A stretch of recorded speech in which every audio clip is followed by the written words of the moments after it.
I'm ready. Did you just put a handful of nuts in your mouth before you started talking into a microphone? Mm-hmm. You were the worst. I'll finish.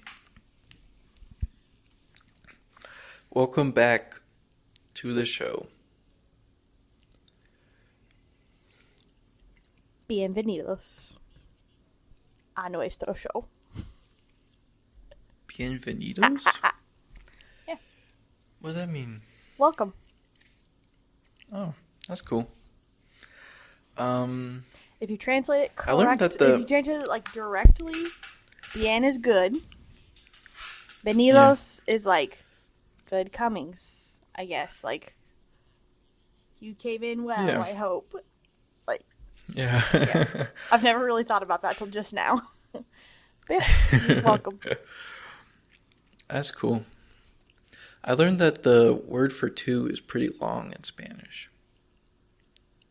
Or like the word for like me too.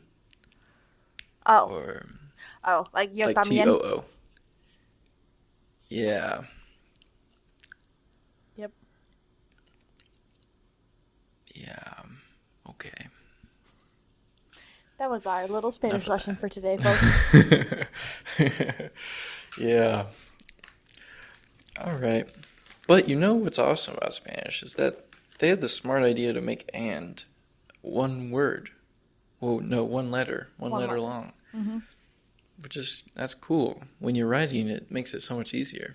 It is. But do you know what else is about "and"? If you're trying to say "and" you use, like, your second word starts with that same sound, so like E, because the way you say it, you spell it Y, but it's pronounced E. You say it like tuyo. But if, and I'm trying to think of a good word, I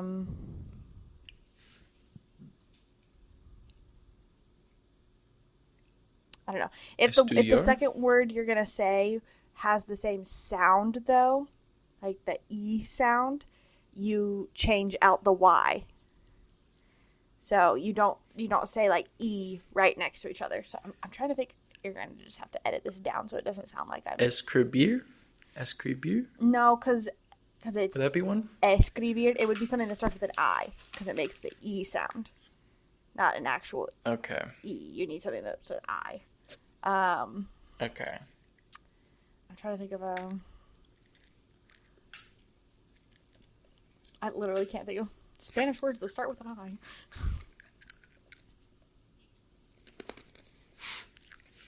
That's embarrassing, really. Oh, like we're gonna go, yeah.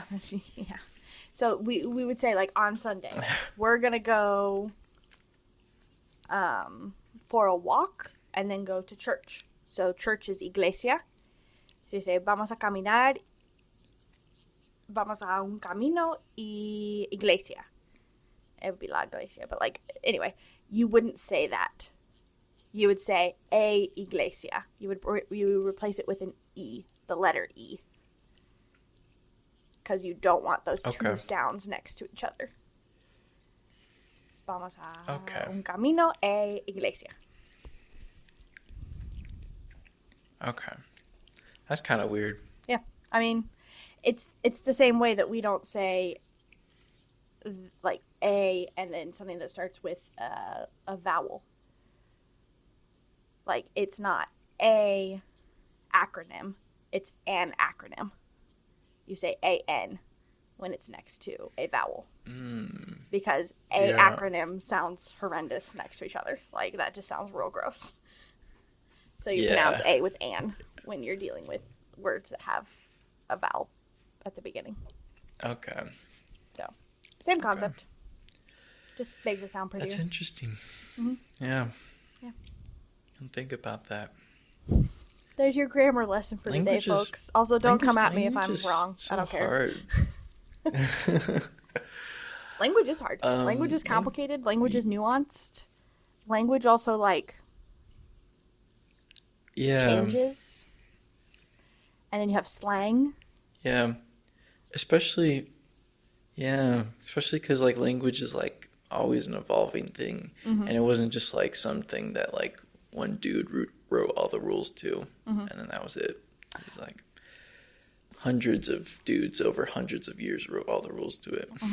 So, this is, since we're on the topic of language, I listened to a podcast called Lateral. Have you heard of that? Nope. It's like a thinking puzzle solving. So they get like, almost like riddles. Lateral thinking. And they have to do lateral thinking to get to the solution of what it is. And so one of the ones on the episode I was listening to was there are like some 20-some languages that don't have words that differentiate arm from hand. So like we have an arm and we have a hand. Yeah. There are like 22 languages that when you say the word, it's just like the whole appendage. So like obviously you could say like the end of my whatever, but like there's no actual like the way that they equated it was like when you look at your hand, you say you have knuckles. We don't have different words for each of the knuckles. So you could say the first knuckle on my finger, but we don't have a word that means first knuckle on my finger. So it's that same way with like arm and hand. And so the question was like, why? And so they were talking about it and they were thinking about it, and it comes to, and here, this isn't 100%, this is like conjecture by some experts. So it's probably right, but also we don't have any way of verifying that this is actually the reason. But the languages that don't have those words to differentiate are all in the equatorial portion of the world, so where it's hot. And the thought is it's hot, they don't wear shirts. And if you don't have like clothing that is like ending at your sleeve, like long sleeves, if you don't have something that's like ending at the end of your arm and stopping at your hand, like why do you need to differentiate between that thing? Yeah. So that's interesting. That's the hypothesis. But I just thought it was weird. Just like language is funny. I think I heard about some language that like didn't have a concept of left or right.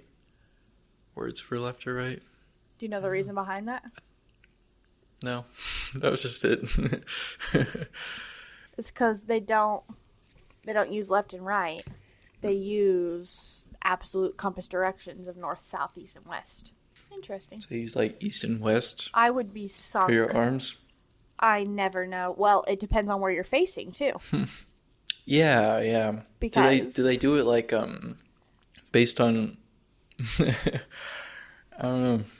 No, they do it based on true left north. And right is relative. Yeah, left and right is relative. That's why for them it's the absolute compass of north, south, east, and west. That's bonkers. I could never. Yeah. If you're inside, there's like no way to know. I mean, there is no way to know, but harder But I guess to know. if that's how you live your life, you have to always know. You just know. You just gotta feel it. Yeah. Interesting. It would honestly help you if you get lost, you know. Mm-hmm. You would be more accustomed to knowing where things are. I am intrigued. I have that pulled up. I will be reading more about that later. Okay. That's crazy. All right, Jace, are you ready? Great segment. Good segment. Yeah. We got 3 segments: the tangent segment, the unruly segment, and then the movie segment. You should probably move our tangent segment to like the middle. That way they get a break. Yeah. All right. Okay, lay it on me, Braylee. My unruly segment is, what is your most unhinged food take? So, for example, I told you I found this. Ty showed me a video this earlier today on Instagram. A few of the food takes on there were, the first person who was asked came right out of the gate, and she was insanely unhinged. Said, "What's your most unhinged food take?" And she goes, cereal with water is fine. Dang. The answer is it's absolutely not. That is completely wrong. Like, that is morally abhorrent. I cannot. That is not good. It is. That's not good. Real bad. So that was one. One was that chocolate is just fine. It's not like great. Just mid. It's just fine. Which I completely disagree with. Tell all the slaves that are harvesting cocoa that. Another one was that bacon is just fine. That it's not that good. So, Dang. now that you have a couple of examples, which I do prefer like a sausage patty. To bacon? I do prefer like a sausage patty, yeah. I don't think that's crazy though. They're both delish. Yeah, but anyway. Jace, what's your most unhinged food take? I don't know. This one's like kind of hard for me. I'm not like a picky eater or anything. And like I don't go crazy. Well, it also doesn't have to be in the negative. I mean, like that first lady said. Like something that I really like that's not good. Cereal with water is fine. Yeah. But that's not good. That's like technically it wasn't. I don't have anything close to that. Yeah, it was not. She was expressing love for something. Like, do you like watermelon, Jace? No. I do like watermelon. Okay. Yeah. Good. That couldn't have been it. Or else I would have rage quit right now. I don't like cantaloupe. You're like the sixth person I can think of off the top of my head who doesn't like cantaloupe. Yeah. I know, it's not that crazy. No. I can say mine. Americans perfected Chinese food. Oh, that is an unhinged food take. Except I haven't really had real Chinese food. I was about to say, what are you comparing it to? I do really like American Chinese food. It's good. It is definitely goated. Yeah. Now you just have to go find authentic Chinese food to see if it really holds up. I have a feeling though that it's gonna be like basically apples to oranges. Like it's not the same at all. Yeah, I assume that. But I've been learning more about China. Because that's the future, baby. Mm-hmm. I hear the food is goated. Very spicy, too. I feel like, yeah, I do know that. I feel like it's probably the same way, like, American Chinese food is to real Chinese food as Taco Bell is to Mexican. Yeah. Like, if I'm craving Mexican food, I'm never going to be like, yeah, I'm craving Mexican food. Let's go to Taco Bell. That's not the same thing. But if I'm craving Taco Bell, Mexican food will not do. I must have the Taco Bell. Yeah. Nobody says like, oh, yeah. Like the people that like love Taco Bell, they don't like love Mexican food.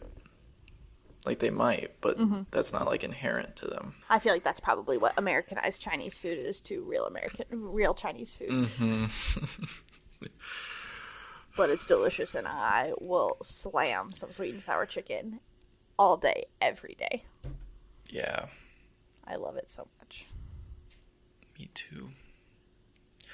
I think my hottest take is like eggs. I don't like them runny. I like them stiff. That is unhinged. I hate that for you. No. I think I did like a switch because as a kid, I loved the runny eggs. I loved the sunny side up. But now I don't.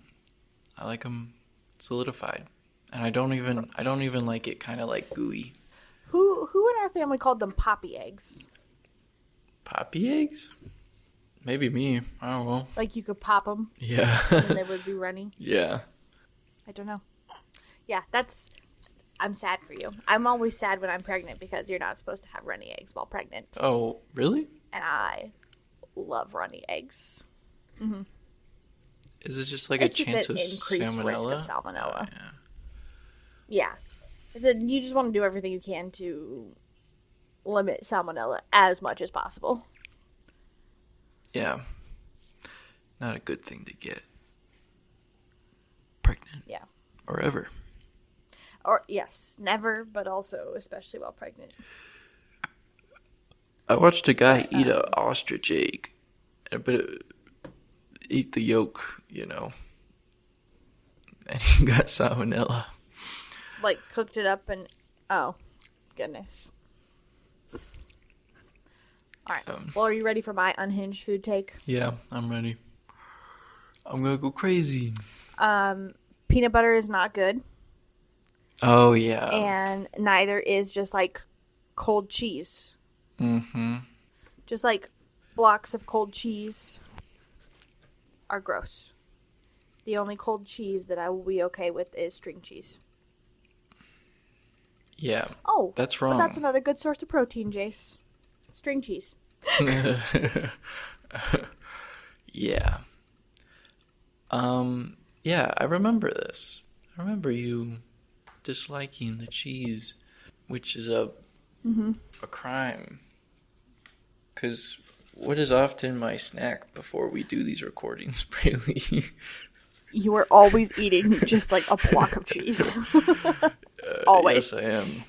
It looks like maybe sometimes you have crackers nearby, but I can't tell. Yeah, sometimes crackers, most of the time, no. Most of the time, just straight up cheese. It's good. It's good. I love it. It's not. But here's the thing. I do love a grilled cheese sandwich. It's a texture thing for me. I can't do it. But grilled cheese sandwiches, delicious. Melty cheese, but not American cheese. Because that doesn't melt correctly. Like if you do like the Kraft singles of American cheese, those don't actually melt. They just get warm but keep that same weird consistency. How do I know this? I made a grilled cheese sandwich for my husband 2 days ago that had that, and I was like reminded of how gross it looks. What do you think of picky eaters, Braylee? What do I think of picky eaters? Yeah. Death penalty?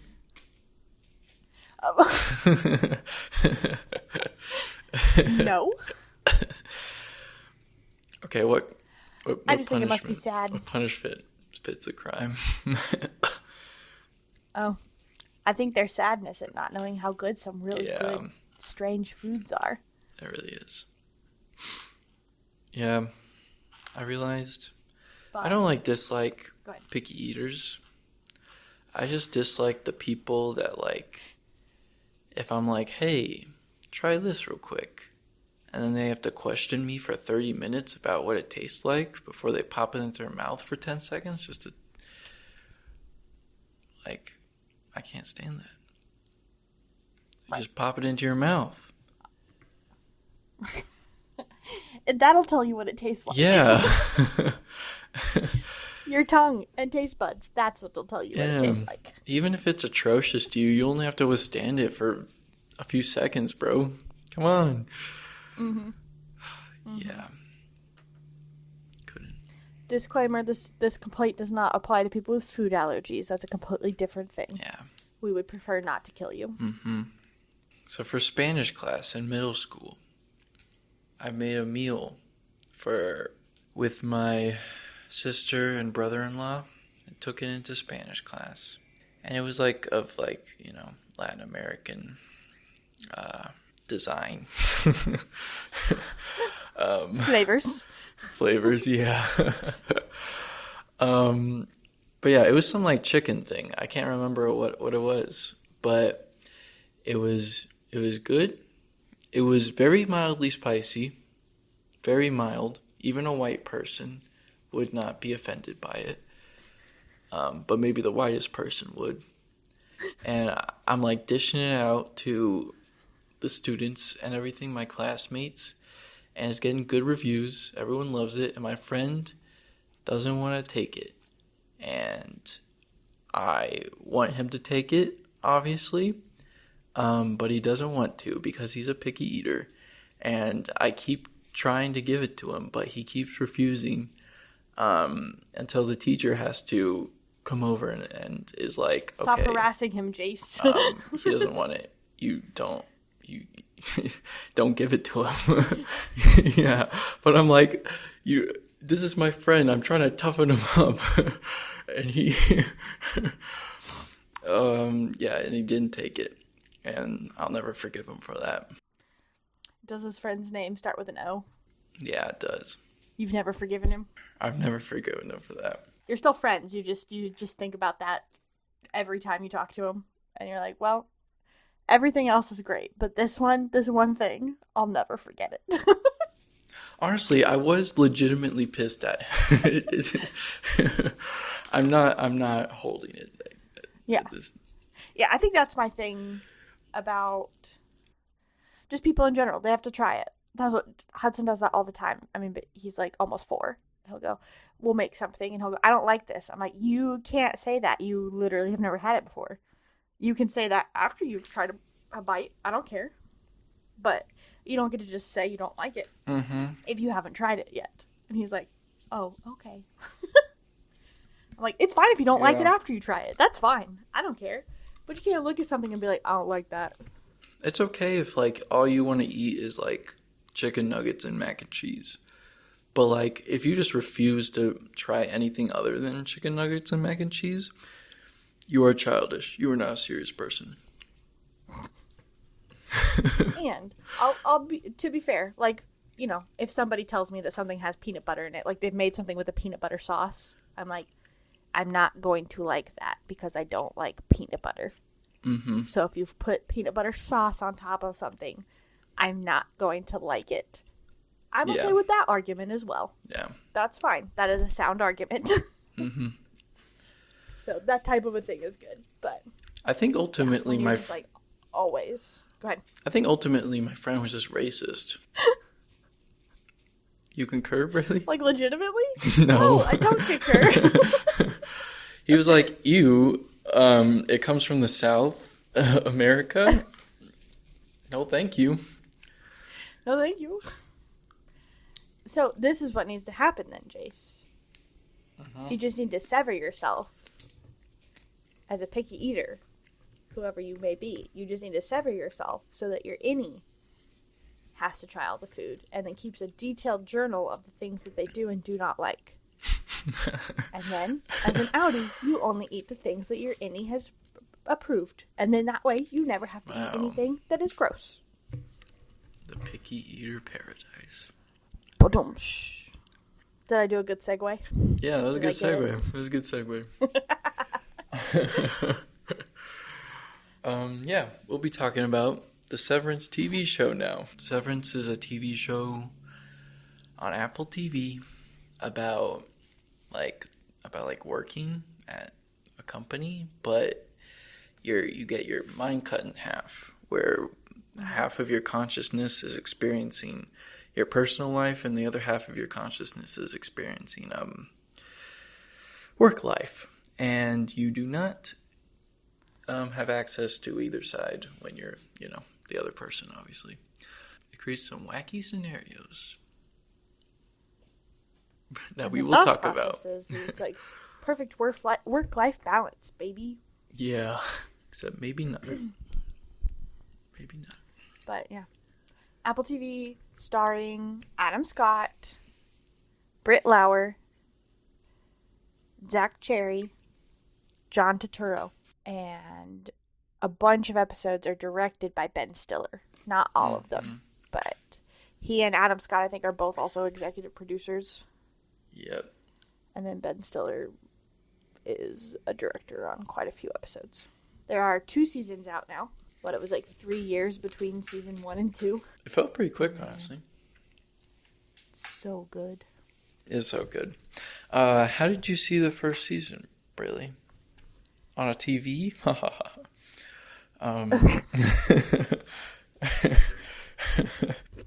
Yes. Sorry. I was trying to beat you. An Apple TV subscription. I was trying to beat you to it, if that's what you're gonna say. I was trying to come up with a clever way to say it. So you beat me to. I would have gotten there. So you did a good job. You did it. You beat me. But yeah, how were you introduced, and when did you see it? I think Jalen told me to watch it. Samesies. But I can't remember. Yeah, I think it was Jalen. I'm going back through my text messages to see. I watched it with Jalen. We, like, binged the whole thing in, like, 2 days, I think. Okay. Okay, yeah. Jalen texted me in, like, March of 23 that she had just watched it and her brain had been blown. Yeah. And then in October of 23, I finally started watching it. You did not believe her so long. This is the text message that she sent me. I just need you to know that I just finished the first season of Severance on Apple TV and my brain has been blown. And I literally never responded. There was no response to that text message. I texted her 2 days later to let her know that I finally watched the Lord of the Rings movies. That's funny. So then, in October, I texted her and I said, I've started Severance. I didn't realize Ben Stiller directed. No wonder it's so good. That dude is an underappreciated talent in the main public eye, in my opinion. Which I've come to realize he's really not. He was an underappreciated talent in my eye. Yeah. I never realized how good he was. That was a me thing. Yeah. And so then Jalen texted back, I wasn't familiar with any of Ben Stiller's work other than, like, Night at the Museum. And when I realized it was him, I was like, is Ben Stiller a genius? Yeah. So. But yes. So I did that. And then that was in October. In March, so a year after Jalen texted me that Severance was so good, I also got Ty to watch the first episode of Severance. Nice. Which, Ty is not a binger. He doesn't like to binge shows. That's fair. He likes to watch them, watch a couple episodes, take a little break, watch something else, and this, that, and the other. Ty binged Severance so hard. I think we watched it, I was rewatching it with him. We watched it in like 2 or 3 days max. Wow. Which is so unheard of with him. That's crazy. Yeah, it's just so gripping. It's so gripping. But I do love that season 2, and I think season 1 was as well. We just found season 1 after the fact. But season 2 was coming out on a weekly basis. And that we were there watching it on the weekly basis. I really liked that. Being able to, like, have time to ruminate on the stuff. Because in season 1, like, it's really good. There's a lot of things that are happening. And so when you're binging, you're like, oh my gosh, what's going to happen next? And then you just hit play. Yeah. And you're like, that's it. That's what happens next. But with season 2, it's been like, now I can go to Reddit and read all of the theories. And now I can come up with my own theories. And I can call my brother and theorize. And I can have our little group chat and theorize. So I've liked it. It's been fun. Yeah. It's fun watching it weekly. I kind of didn't, I kind of got busy and didn't get to watch it weekly every time, but I watched it semi as it came out. Yeah, you weren't binging like beginning to end. No, I wasn't. Which was honestly nice. I feel like I would have had like a heart attack if I watched this over like the span of 2 days. Like, For real. It's crazy. Especially episode 4. Yeah. That was wild. It was wild. So much happens in the second season. Sheesh, man. So much. But, like, also still so many questions. Yeah, really. Have you seen have you seen that TikTok where the guy's like, can I get transferred to a different department? And like the Severance people are like, we can't like let you know like what you do for work. And he's like, I smell like goat crap. I know that I'm working with the goats. Can I just get transferred somewhere else? Yep. I have seen that one. That's a good one. No, just like I don't know. A lot of it is like how deep it is. Mm-hmm. And like how things can mean a lot of things. They have a whole lot of symbolism in this. Yeah. And then but so many unanswered questions too, which keep you like wanting to go on to the next episode and into the next season. I do, for me personally, we're getting a little close to too many unanswered questions. Like, I'm going to need stuff to start coming together a little bit more in this next season before you start introducing more questions. Yeah. Because I'm getting anxious now. I feel like they answered a lot of them, though. No, they answered a lot of them, but then they still introduced more. Yeah. Yeah. So, and we still don't know what the goats are for. Not really. Yeah, we do not. We do not know what they're for. We know what one goat is for. To we don't know die? what the other ones are. Yes. Yeah, but we don't even know what that means. Like, why? No. Well, I guess we know what No, it's we do for, not. but we don't know why it's for that. Right. Other than this is for sure also a cult. So it's something to do with that. Yeah. That was interesting. So.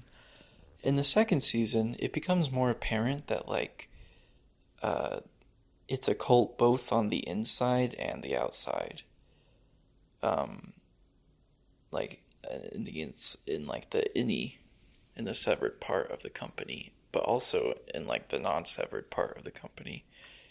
Mm-hmm. Even if you're an unsevered employee, you're still, like, a part of, like, this company cult. Yeah. Where in, like, the first season, it's like, okay, they, like, built a cult down here because, like, these people are so malleable since they're only, like, 2 years old, and they want to control them as easily as possible. Mm-hmm. But also, Milk Chick is being controlled, and, like, everyone that works for his company is pretty miserable. Mm-hmm. Even the people that are, like, management or middle management. Yeah. I guess I wasn't surprised, mostly because, so I listen to a whole lot of true crime, and a lot of true crime is cults as well. Yeah. So I, like, clocked it from day one where we were going. I was like, this is going to be so culty, and everybody's life sucks. Everybody, innie, outie, everyone. This is going to be the worst. Uh-huh. Yeah. So. Because, like, there's that part where Milk Chick gets, like, the paintings of himself. Mm-hmm.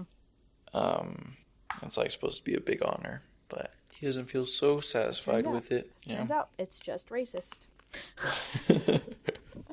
Yeah. Which is real crappy. Yeah. And culty. No, I just think, too, like, I don't know, season 1 is so good, which so is season 2. Yeah. But they build up the character so well. And I think I'm going to go rewatch season 1 and then go into season 2 here pretty soon. Because there are a lot of things I don't remember exactly that I think will help me. But, like, I don't know. Like, Irving's character arc in season 1 is just absolutely really incredible. Yeah. And part of that is that John Turturro is amazing. Yeah. He is just, like, Good absolutely incredible. He's a fantastic actor. Which, obviously, Adam Scott is, Britt Lauer, and Zach Cherry. All three of them are awesome as well. But, like, it feels like John Turturro, he's just, like, a whole other level. Yeah.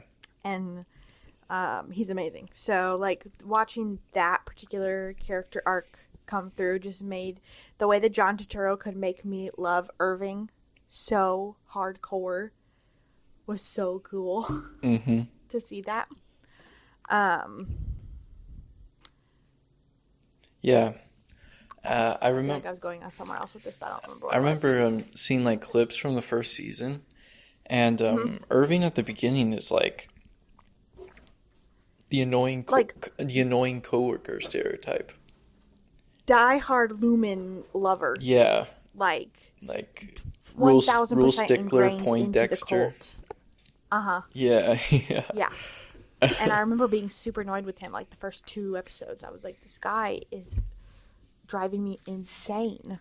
Mm-hmm. And then at the end of the season, I was like, Irving is my favorite character in Infinity Capstone. I will kill everyone. Yeah.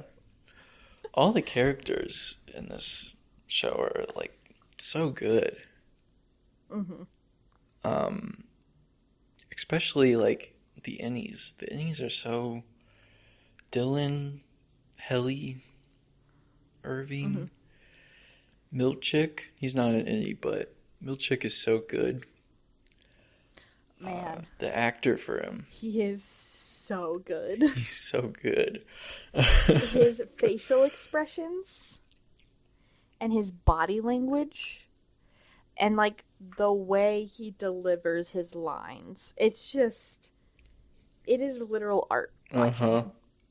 Yeah. He and John, both. It's like, it feels like art. And all of them it feels like art. But, like, those two, it's just like, wow.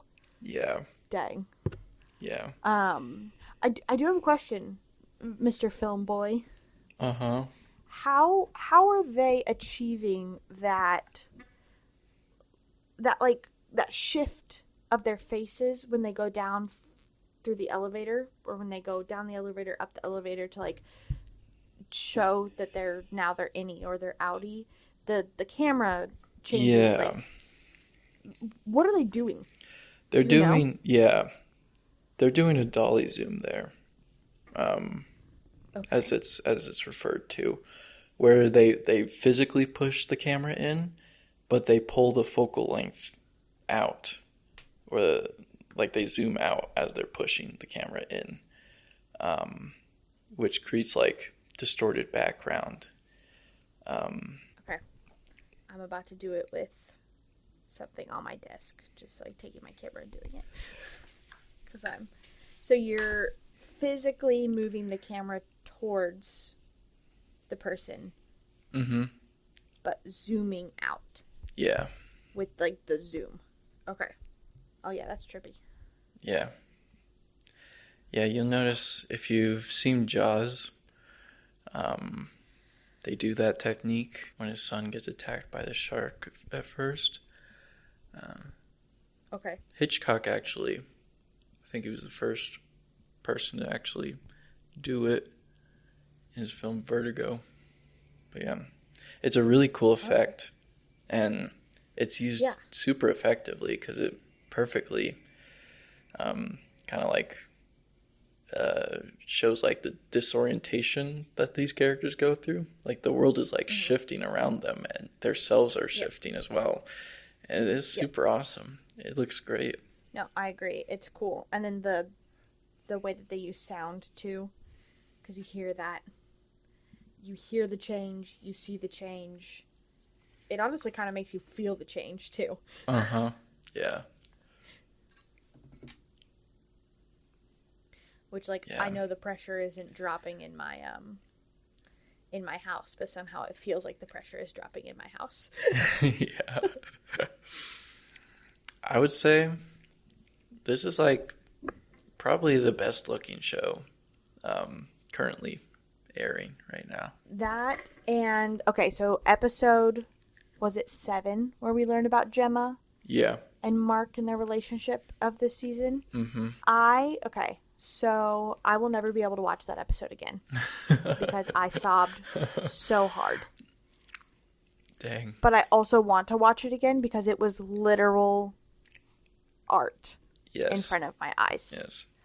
It was gorgeous. The way that their story was told.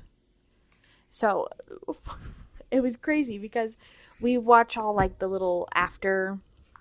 It's like 2-3 minutes of, like, post episode, like, trivia. Yeah. And so after that episode finished, I'm sobbing. We're watching the little extra stuff, and the director, I cannot remember her name. She's also the director of cinematography. Is talking, and she goes, "Well, we only had like 25 minutes of this episode to tell Gemma and Mark's story." And I turned to Ty and I was like, that, like, whole thing was only, like, 25 minutes if you just watched, like, the whole thing. It wasn't even 25. I think it was, like, 15. Like, if you were to just cut out the parts and just watch, like, Gemma and Mark's story and not all of the other stuff that was going on in Lumen, like, at the time, it was only, like, 15 minutes of the episode. And I was like, how does it feel like I've watched a full-length film of their story? Like, I feel like it's been an hour and 45 minutes, but in a good way, and I know everything I ever need to know about them. And also, my emotions are all over the place. It was crazy. Like, that, when she said that, like, realization hit me that it was only, like, 15 minutes of the episode. I couldn't believe it. I had to, like, really think about it for a good 2 or 3 minutes before I was like, it really was. That is insane. It's such effective. Like, probably, it's like peak efficient storytelling. Like, they both go so quickly and also so hard. Well, and you also get all of the plot points that you need. Like, you understand their relationship so well from just those 15 minutes. Which then makes me think of, like, why are there 3-hour movies out there? Get better. Get better at this. Come on. We can tell this story so well. So fast. Exactly. No more 3-hour movies. No. Yeah. I think, like, episode, like, 1, 4, 7 are, like, standout episodes. Really good stuff. I agree with that. The first episode... Episode 4. Go ahead. The first episode, when Mark, like, comes out of the elevator and is running around, it's so gorgeous. The way they move the camera makes it look like it's animated, and because it's so smooth. And it is so and I'm smooth. like, holy cow, how did they do that? It's insane. Did you watch have you seen any, like, thing about Adam Scott talking about that? Yeah. They got him a Gatorade because he'd be running more. He's like, I thought we were going to be done, and then they would keep asking me, what do you want a Gatorade tomorrow? And I just knew there was going to be more running. That's so good. Yeah, he runs so much. Yeah. Well, I love it too. Okay, so I don't love this because people suck, but people have been talking for a while. They're like, why does Adam Scott doesn't look well? Like, he looks terrible. Yeah. And and really they were going off of the show. And they're like, he doesn't look good. And then we had all the flashback scenes in episode 7, and he looks great. Yeah. It was before his life sucked and was falling apart. Yeah. And everyone's like, oh, it was a bit. It was all for the storytelling. But yeah, you can make someone look real bad with the makeup and the hair. It's pretty easy, actually. So he wasn't always ugly. But episode 4, the trip outside, I'm still not completely convinced that it was outside. But also I don't think that's really gonna matter. Yeah. Anymore. But this is the tallest waterfall in the world will live forever in my brain, and I will use that forever now. Yeah. That's so messed up. What's the point of lying to them about that? That, I was reading on Reddit and stuff, and they're like, that is just so indicative of how much is, like, really being kept from them, because there's no reason to lie about that. Yeah. It doesn't matter. Yeah. Who cares whether or not you're at the tallest waterfall in the world? But it's all about the control. Mm-hmm. And we told you it's the tallest waterfall in the world, so now you believe it's the tallest waterfall in the world, and that's all that matters to us. Mm-hmm. It's so crazy. Plato's Cave. It was so funny. Compared to season 1, though, Helly in this season, she doesn't. Mm-hmm. She kind of becomes like more of a side character And it's very much like focused on Mark for this whole season for the most part. And Dylan gets a lot more Yeah. focus this season. Yeah, they do. They do. Yeah. Not really a complaint, just like something pointing out. Because like Helly in the first one is like pretty much like the catalyst for like the movie. Not the movie, the TV show. Yeah. Yeah. Because like it's just in the first season it's pretty fun to watch her try to like escape so many times. And she's like so headstrong about it. She's a great character in the first season. Yeah. And she's good. She's good in the second too. It was interesting. I was texting with Jalen because she was like, I didn't really notice a whole lot about maybe Helly not being Helly at the beginning. And then she's like, but as soon as Helly shows back up, I'm like, oh, there's my girl. So it was just so interesting to see that. Like, Britt Lauer is a fantastic actress. Yeah. And the way that just all of them, of course, like they're playing physically the same person, but not the same character. Mm-hmm. But even though, like, and I'm using quotation marks here, air quotes, like they're physically playing the same person, they're also still not. I mean, because like Mark, mostly Helly, like Helly, it's a very stark difference when she's Helly versus when she's Helena. Just in her posture, the way she walks, her hair. Like, but it's the same physical person, obviously. It's just that changes so drastically as well as their personalities, which just kind of lends itself to the differences there. Mm-hmm. But all four of them do that so well too. You've got really like two very distinct people inside of one person. Yeah. And that manifests physically and mentally as well, which is crazy. Mm-hmm. I do agree. It is one of the most beautiful things that is airing currently. Yeah. Probably the best TV show. Watch it. Did you see that they released the first episode of the third Last season? of Us season 2? Oh, they released the first episode of season 2 of The Last of Us? Yep, I think it came out. Wow. I didn't know that. Or it's coming out. That is one that I also will not be rewatching season 1 first. Okay. No. Because that also emotionally destroyed me. Yeah, that's fair. Episode 1 aired on Sunday. Okay, cool. Episode 2 airs this next Sunday. Did you have any critiques, Braylee, of the second season? No, and I'll tell you why. Okay. Because I am nothing. Okay. You know, that's smart. To even think like the great for Socrates. half a second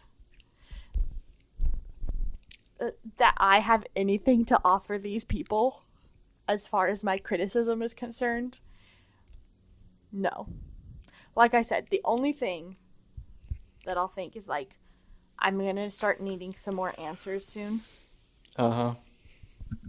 But I'm also just a really impatient person. Yeah. So.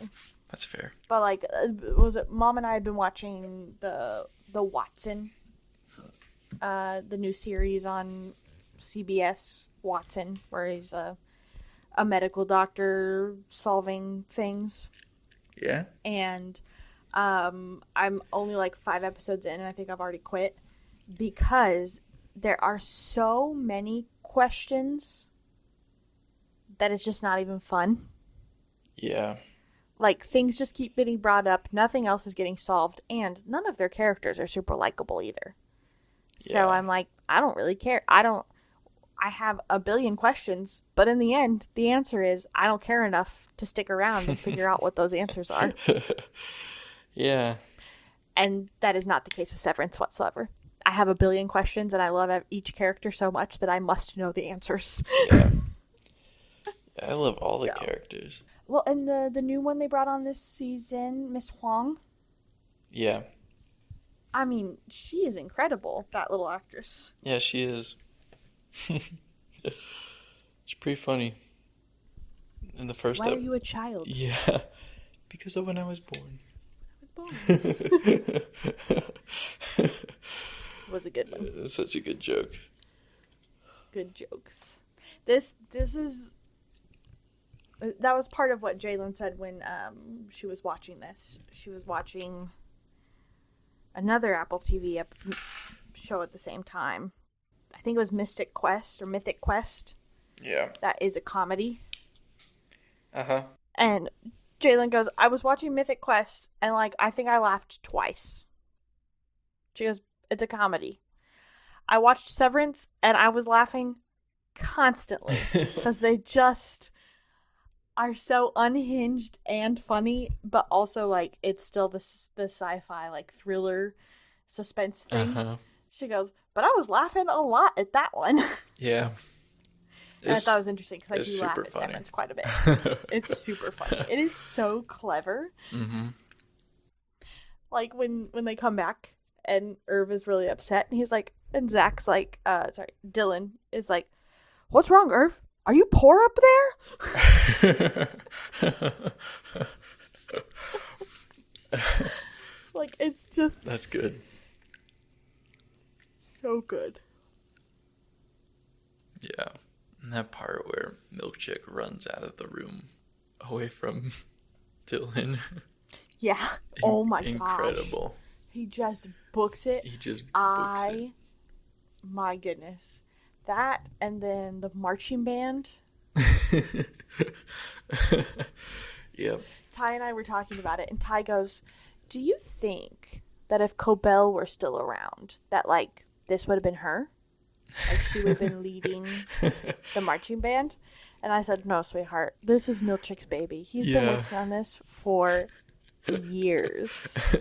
He's just been waiting to bust this out. He's gotta enjoy it, right? No, for sure. Yeah. It doesn't matter what they do in the later seasons. As long as Milchick dances every season, I'll be satisfied. Milchick has to dance every single season. Yeah. I would take Milchick dancing every single episode. It's incredible. That man is great. Yeah. Whenever at the end of the episode where they have, like, all the actors talking and crap, mm-hmm. It's like, I feel like the actor for Milchick is, like, always on Milchick's side. Mm-hmm. And he's like, I got a marching band for them, and they didn't like it. They didn't. Yeah. Got a whole marching band. Yeah. I think the actor for him is so funny. That and at one point though, when they're doing the marching band and they hold up the cards that make Mark's face. Uh-huh. I remember turning to Ty and going, who is that for? Yeah. They just made that picture for the ceiling. They did. It was just for us. It's for us, baby. Mark and Helly can't see that. Yeah, that's what I instantly thought when I saw it. I read somewhere, I don't know if it's true, but I read somewhere that they had to make a whole separate MDR set without a roof so that they could get that shot. But I don't know that it's 100% true. I loved it so much. And it took us a while. We were trying to figure it out. We were like, wait, are these innies? Is this like their whole thing?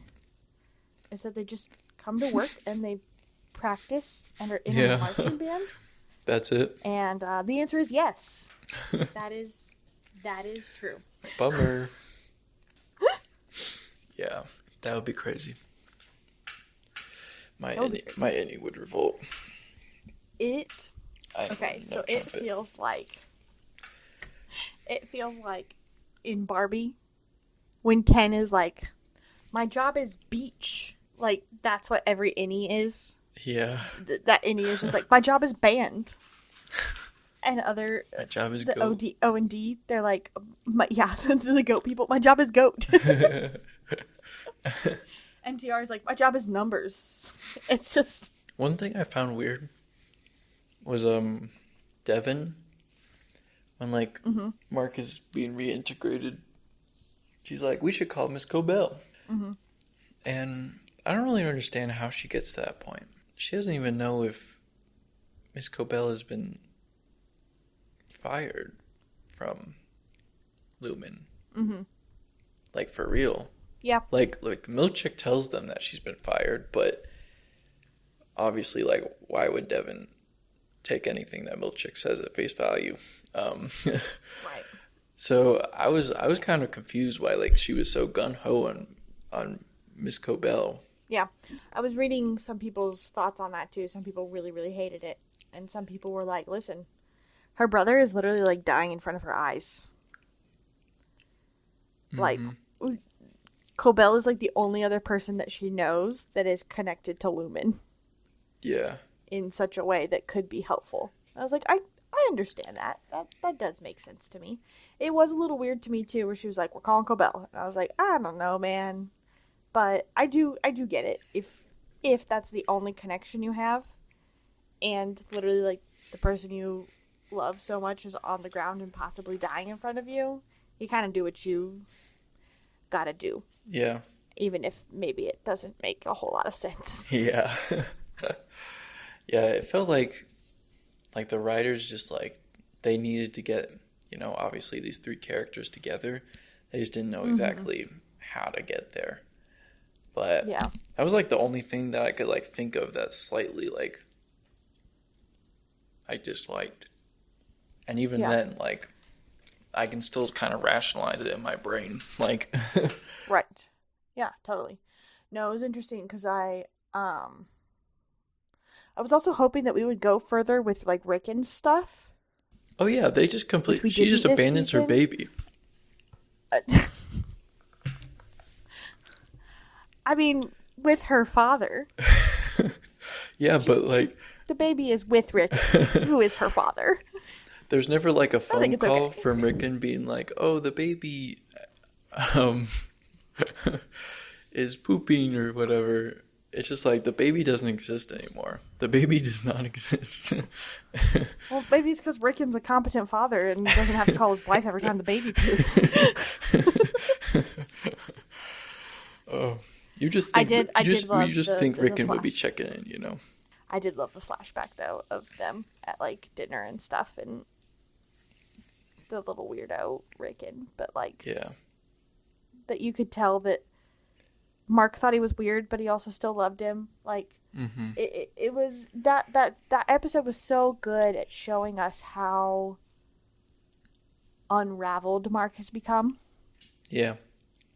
In his outie life, and you can understand why and how he got to the point where he wanted to sever. Yeah. Like, I've never fully, like, I got it before, like, obviously, like, somebody that you love died, and, like, it would be great to be able to forget about that for a little while and not have any consequences to doing it. And so he feels like Severance is the way to do that. But seeing just the stark change in how much he loved Gemma and how much he changed as a person afterwards, you can be like, yeah, 100% can see why you severed. Yeah. Because that sucks. Definitely.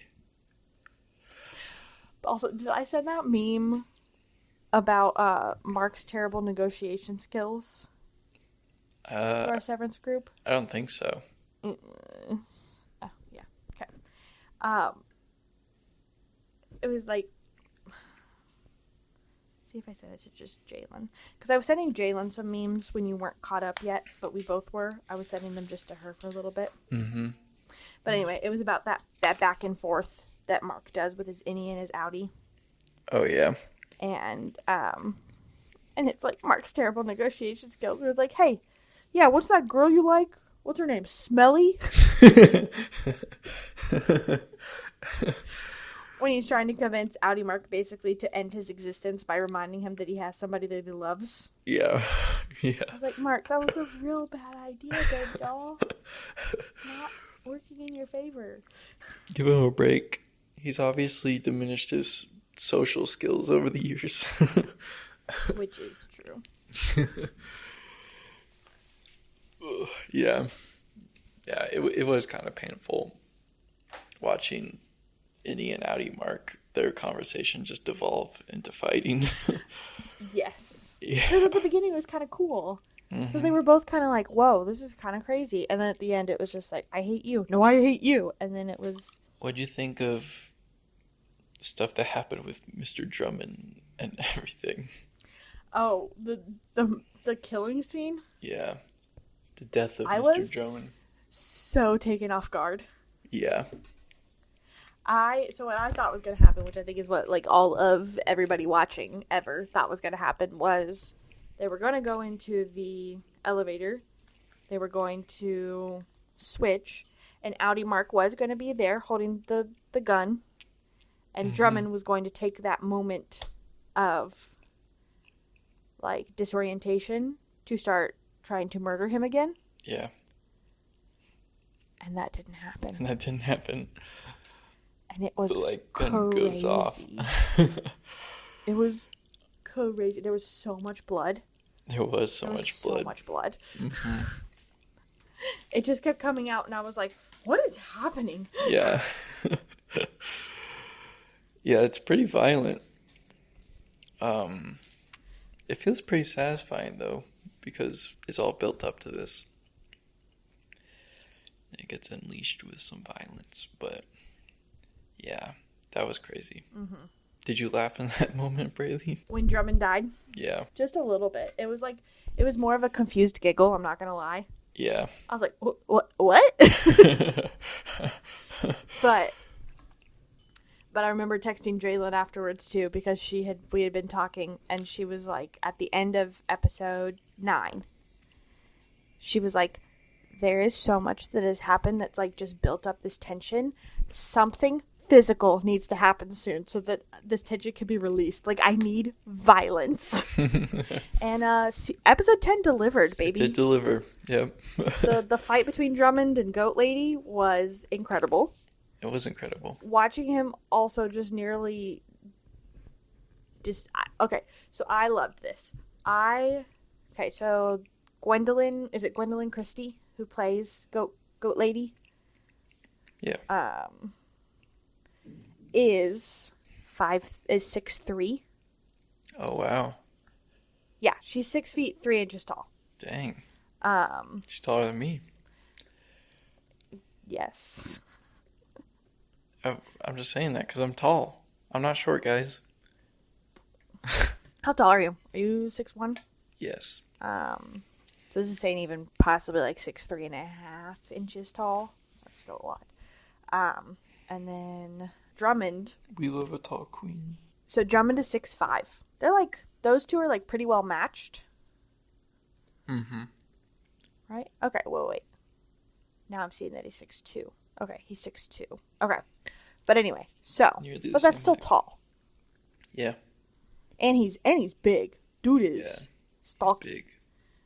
Big. And that first punch he delivers to Mark is brutal.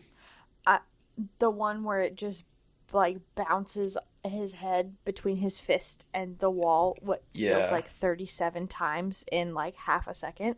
Yeah. I was like, oh my gosh. Uh-huh. Yeah, when that happened, I for sure gasped. I was like, woo! But I loved it because like Drummond is just beating the absolute living crap out of Mark, as he should be, because this man is massive. Like, it doesn't matter that Mark's a dude. He is just able to just destroy him because he is smaller than him. And then you have Gwendolyn Christie, the Goat Lady, who is like matches his height, matches his breadth. Like, they are evenly matched, and she gives him a run for his money. Mm-hmm. And I love it. I don't know. It was just really satisfying to watch, because Mom and I complain about this to each other all the time. You have these actresses all the time who are like 5'6" and 120 pounds soaking wet, and when they're in these action movies, like, they're able to beat up these 6'5", 300-pound guys. Yeah. And I am all for women can do hard things, 1000%. You're never going to win in a hand-to-hand combat thing, just straight up pure strength stuff with that matchup. Yeah. When there's like weapons, guns, like different things involved, I can suspend my disbelief a little bit more. But also, women of Gwendolyn Christie's size don't get cast in stuff very often because they're not the pretty petite woman who gets cast as a main character. Uh-huh. But Gwendolyn Christie could kick anybody's butt.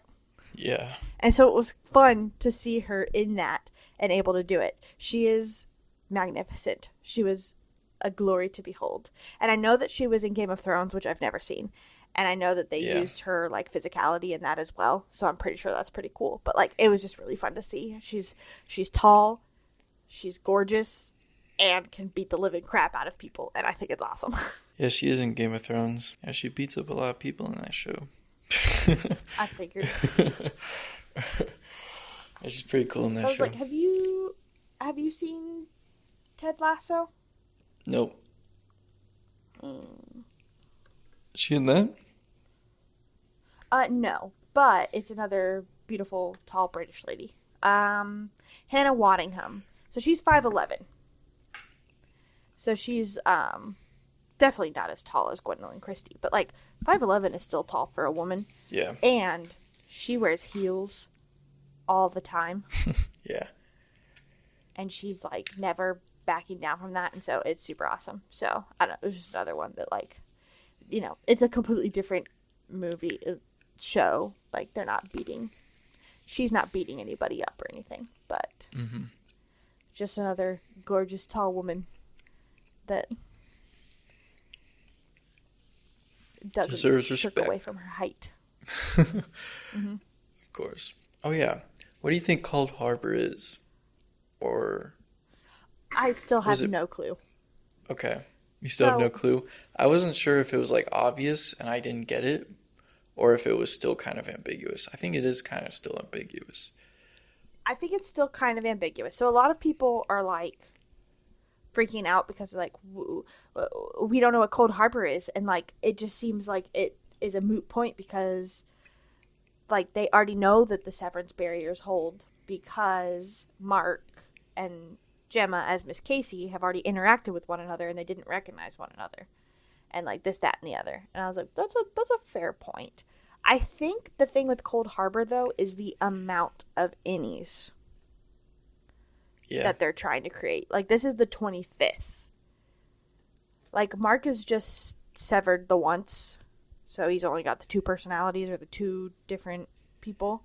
Yeah. Where you have Gemma, who's being severed up to 25 times and has 25 different distinct, maybe 26. I don't know if like it's 25 innies and outie Gemma. I don't know for sure. But I think that number is what makes it monumental. I don't know. That's literally as far as I've gotten. Is that kind of makes sense to me that they've tried to create that many innies before and it's always malfunctioned or it's like broken the people that they've been doing the testing on because it's splitting their brain too many ways. Yeah. Like it's too much for their brain to be able to handle. And so they've come up with another chip and they're testing to see if it can handle that 25th and handle all of the stimuli of like that song that was really special to them. The fact that it's the crib that they had when they couldn't have children that she now is having to take apart. And wasn't there like one other, she was wearing her own clothes from the night that she died. Oh, yeah. In quotation marks. Was in her car crash.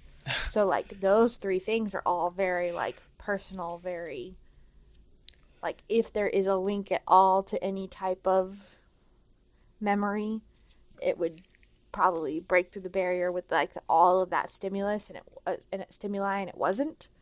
That's interesting. And it was the 25th. So. Yeah. Okay. Yeah. I didn't think about, like, what the personal, like, links to her life, what they meant. But that makes sense. Mm-hmm. That makes sense when you say that. Yeah. Yeah. I thought it was, like they were just trying to make the perfect slave, like, even more than, you know, Severance is slavery, basically. were like, yeah, she just seemed to really Yeah. obey instructions well. And they were like, oh, awesome. I don't know. Right. Well, and that's the thing. A lot of people, I was on Reddit pretty heavily for a lot of this because I like to see other people's thoughts too. Yeah. So a big one that was put forth was, well, yeah, Severance works, but if you look at what's happening to the innies, the original 4 innies, they have created relationships. So they are a completely different person from their outie, but they are still their innie enough to be able to create those bonds and those relationships and gain experience. Uh-huh. Where if you split yourself into 25 different innies and they're all doing different things, they don't have time to create those relationships with anything else, which is going to lead them to be more subservient, less likely to be able to rebel. Because, like, when are you going to have the time? Like, if literally all you do is go to the dentist, like, if the dentist is hurting you, you're not going to create and strike up a relationship with that dentist that's going to make you capable of, like, rebelling as an innie. Like, that's just never going to happen. Like, you're just not that for that long. Mm-hmm. And so that was a big theory that was being put out there, too, was that it was the amount, and the reason they were going for the amount was to be able to, I don't know, ensure that it wasn't going to turn into a big thing, you know, that they weren't going to be able to rebel. That's interesting. Maybe they, like, are trying to commodify it more. Be like, okay, now you can get your brain severed so you don't have to go to the dentist anymore. You don't have to experience the dentist anymore. Or the doctor. Right. Or writing your letters. Or whatever. But yeah. Yeah, still a pretty big question. Mm-hmm. What do you think of the very ending? The choice that was made at the end. I mean, it's not surprising. No. Innie and Outie Mark did kind of crash out. Yeah, Innie and Outie Mark crashed out. Innie Mark did what he was supposed to. He got her out. Yeah. And he doesn't know her. Like, he has no connection to her. Yeah. It's Outie Mark who has a connection to her. And it's Innie Mark, but he has a connection to Miss Casey. He doesn't have a connection to Gemma either. And so it was kind of wild seeing that, because you're like, basically 5 different people within 2 different people are having different relationships with every single one of them. It was so weird to watch that, like, in a 5-minute span. Yep. But yeah, I mean, I wasn't super surprised. Also, it makes sense that is the way that it's going to go, because this is my prediction for season 3. We kind of left reintegration behind a little bit. Uh-huh. And I think that's because it's not, they've set it up. We can tell it's an ongoing process. Yeah. So I think what's going to happen is that when they've got themselves quarantined or whatever, barricaded on the Severance floor, they're going to be fighting. But Mark is going to be going and continuing to go through this reintegration. And so he is going to be Innie Mark, but also getting Outie Mark's experiences and stuff. And that reintegration is going to continue to happen while he's also trying to be an Innie fighting this fight as well. And so that's where a lot of the conflict is going to come from, is he's going to become very, very conflicted within himself about those things as reintegration continues to happen to him. Yeah. That's what I think. Yeah, integration was kind of weird. Because, like, at first it was like, oh, like, they're doing it now. Like, in, like, one of the early episodes. I think it was, like, 3. Yep. But then it's like, oh, integration actually takes, like, a long, long time. So, actually, they haven't done it, and they might not ever do it, really. But Well, and then for a hot second after episode 7, when we learn about their background and stuff, you think that, oh, the reintegration is done. Because he, like, wakes up and it's, like, the sun is on his face and everything. And you're like, he's been reintegrated. And then he hasn't. yeah. Yeah. Yeah, reintegration was weird. Yeah. So, that is my prediction for season 3. Also, we better see Irving again or I will rebel. We will. We will. I love him and I miss him already. What if tomorrow you wake up and Apple TV says that Severance is canceled. There will not be a season 3. What would you think of this ending? That it's not an ending, because they for sure did not mean to end it this way. And I would immediately go to the podcast that Adam Scott and Ben Stiller have to listen to what the ending of the story is, because I have a feeling that they would reveal it, since everyone would be revolting. Yeah. If this was Netflix, they would be canceling it now. They would cancel it after season 1. For real. Thankfully, Apple doesn't care about losing a bunch of money on their streaming, because it's like their only form of revenue. That's good. If you should take diversified. you should take anything out of this, is thank you, big corporations. We love all of them. Thanks, Apple. We're obsessed with you. Mm-hmm. I do have to ask, what do you think of, like, Dylan's little arc? Oh, yeah. I love Dylan and his arc. I love the letter he gets from himself. It was so good. Mm-hmm. Yeah. I think he gets such a good little character development here. And yeah. Yeah, I loved it. Yeah. I thought it was really funny where he's reading the letter and it's like, first things first, screw you. But then he gets he's really like, but second things second, our wife is perfect, and I can understand why you fell in love with her. Yeah. I was like, oh, that's sweet. Yeah. And he's like, I'm kind of a screw up, so it's nice to know that, like, you're out there and that you're, like, actually kind of confident in yourself. Mm-hmm. Yeah, it was so sweet.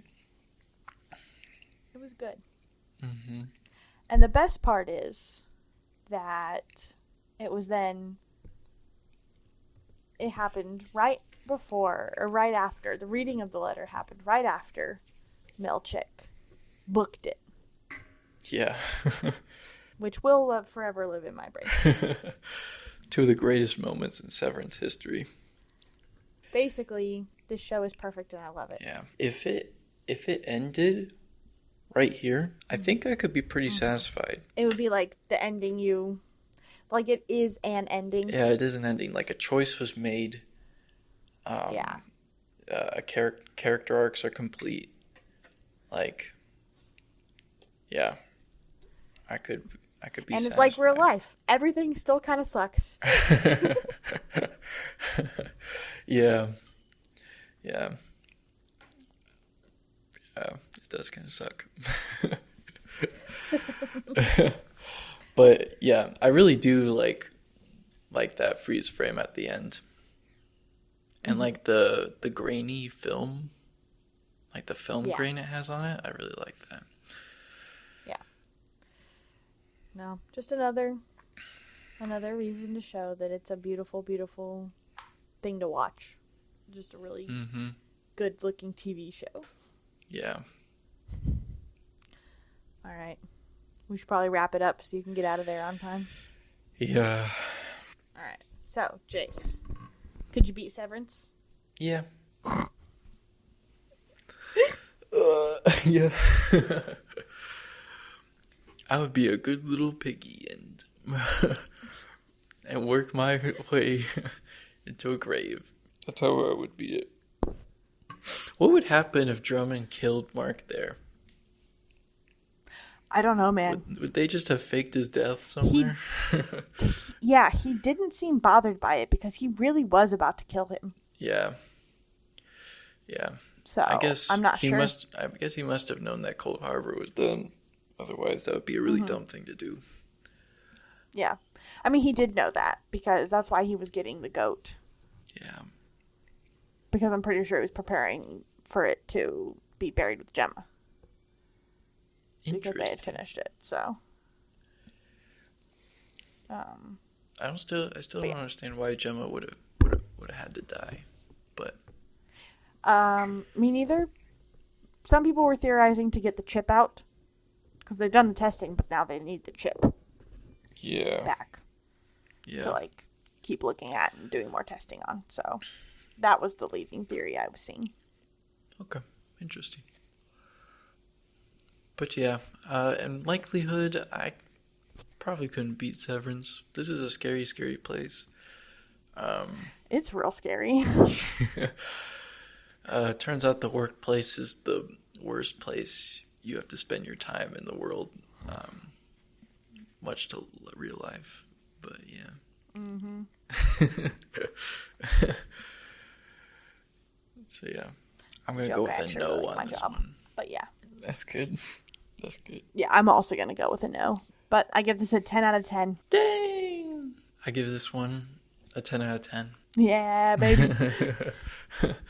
Go watch it, seasons 1 and 2. Mm-hmm. Seriously, go watch it. There's no reason you shouldn't. When I watched the first episode, there was 5 episodes out by the time, or 4 or something. Mm-hmm. When I watched the first episode, the first 3 minutes, I was like, dang, why haven't I been watching this week to week? I know, I kept harassing you. Uh-huh, thank you. But as soon as I watched it, it instantly was came back to me of how good this show was. Ty and I literally, we got snacks and drinks and we watched it on premiere night. We were so excited. It was like our own little premiere launch party. It was so fun. That's beautiful. That's beautiful. But, beautiful moment for a beautiful show. We gotta show. hop because you have to leave in 4 minutes. But yeah. 10 out of 10. We'll watch again. Except Definitely. for episode 7 of season 2. Mm-hmm. Not because it's not good. What's next, Jace? It's the best. I just can't emotionally. Maybe next year when I've had a baby for over a year and I'm not watching it just 2 weeks after having a baby. Then I will probably be okay. Mm-hmm. You'll be more solid then. Yeah. I'll be more emotionally and hormonally stable. Yeah. All right. Do we know what we're doing next? I don't think so. I don't think we planned anything after this.